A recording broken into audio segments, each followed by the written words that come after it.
एक बार की बात है, एक साधु था जो श्री कृष्ण का बहुत बड़ा भक्त था। उसका हृदय इतना कोमल था कि वो कभी किसी जीव जंतु, पक्षी या कीड़े मकोड़े को भी कष्ट नहीं पहुंचाता था। उसके लिए हर जीव में उसे अपने प्रभु कृष्ण ही दिखाई देते थे। एक दिन साधु अपनी कुटिया के पास बैठा था, तभी उसने देखा कि एक चिड़िया का छोटा सा बच्चा बार बार जमीन पर गिर रहा है। उसके पंख अभी ठीक से खुले भी नहीं थे।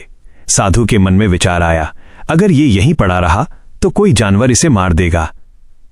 करुणा से भरे हृदय से साधु ने उस चिड़िया के बच्चे को उठाया और अपनी कुटिया की छत पर एक सुरक्षित जगह रख दिया। फिर नीचे आकर उसे देखने लगा, लेकिन तभी आकाश से एक बाज आया और उस चिड़िया के बच्चे को अपने पंजों में दबोचकर उड़ गया। ये देखकर साधु का हृदय टूट गया।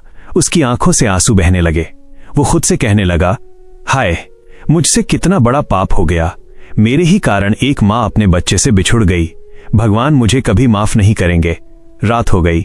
साधु अपनी कुटिया में लेटा, लेकिन उसे नींद नहीं आ रही थी। बार बार वही दृश्य उसकी आंखों के सामने आ रहा था। अंत में उसने मन ही मन निर्णय लिया, कल सुबह मैं अपने प्राण त्याग दूंगा। ऐसे पापी जीवन का कोई अर्थ नहीं। उसी गहरी चिंता में वो सो गया। रात में उसे स्वप्न आया। उसने देखा दिव्य प्रकाश फैल रहा है और सामने स्वयं श्री कृष्ण खड़े हैं, पीतांबर धारण किए, चेहरे पर करुणा भरी मुस्कान। श्री कृष्ण ने कहा, वत्स, इतना दुखी क्यों है? साधु रोते हुए बोला, प्रभु, मुझसे बहुत बड़ा पाप हो गया। मेरे कारण एक निर्दोष जीव मारा गया।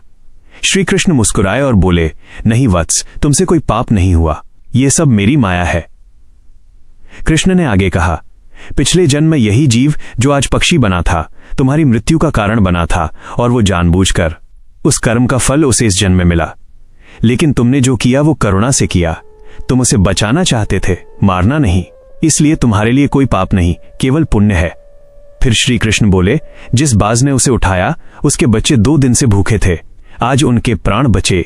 तुम्हारे कर्म से सृष्टि का संतुलन बना। अंत में श्री कृष्ण ने कहा, कर्म करना तुम्हारा अधिकार है, लेकिन फल देना मेरा काम है। इसलिए कर्म करो, फल की इच्छा मत करो। इतना कहकर श्री कृष्ण अंतर्ध्यान हो गए।